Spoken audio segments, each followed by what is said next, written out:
I know you've made a bunch of calls. What is the latest on Dak and the deal? Yeah, Greeny, as you said, they resumed conversations about this extension last Monday. They have continued to talk since. Each side is encouraged by, the attitude of the other. I think both sides feel like there's a deal to be done and that they want a deal done.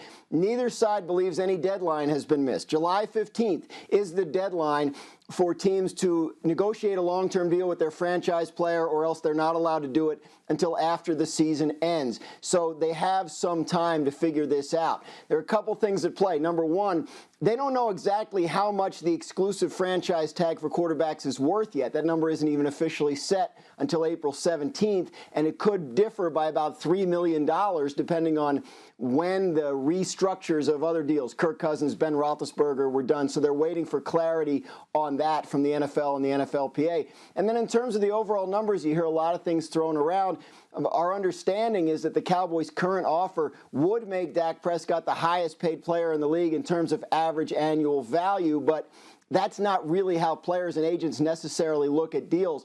Look at the Ryan Tannehill deal with the Titans that was done by the same agent that Dak Prescott has. It pays him $62 million fully guaranteed at signing over the first 2 years and practically assures him $91 million fully guaranteed over the first 3. You would think that Dak would be looking at a structure somewhat similar to that, albeit at higher numbers given what he's accomplished. So a lot of moving parts here, but I think the key point is they're both sides are intent on getting a deal done at some point between now and July 15th. No, and I think that the key point is they're already in a place where the average annual value is as high as you could ever imagine the player wanting it to be. Now they're figuring out the length and the structure.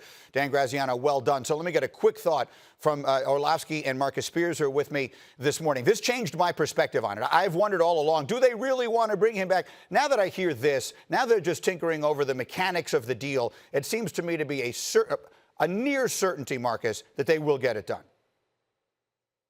Yeah, they will get it done, G. And we've said that. We've talked about why is this taking so long, but I don't think any of us were out on the fact that Dallas and Dak would get a contract done unless it was Dallas trying to lowball what Dak thought he would get.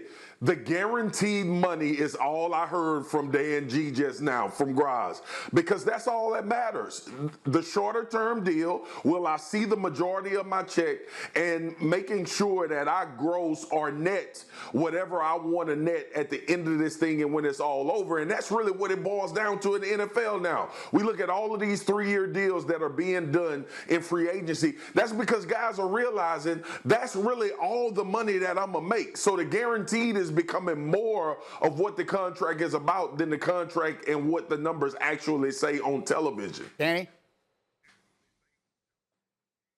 Well, my questions are, one, if they're offering him a contract that is the most money on average over the course of the contract, why hasn't Dak signed it? 2, are they not offering him more than what the Titans paid Ryan Tannehill? Is that the hesitation? And 3, if the real sticking point is the length of the contract, well, who's going to budge then? Like, if that's the big thing, is if it's a 4-year deal or a 5-year deal, which part of this is going to budge? Are the Cowboys going to give in to him, or is he going to give in to the Cowboys? I don't understand why this is so hard for both these parties to get it done. I don't either, but at the end of the day, if they're putting 60 or 70 million guaranteed dollars on the table, there's no conceivable chance you turn that down by the time you get to July 15th to play for 28, and that's all you're guaranteed for the rest of your life at that point. We'll see. One way or another, it changed my view on it. I was thinking it may not get done now. I feel very certain it will. Thank you for watching ESPN on YouTube. For live streaming sports and premium content, subscribe to ESPN+.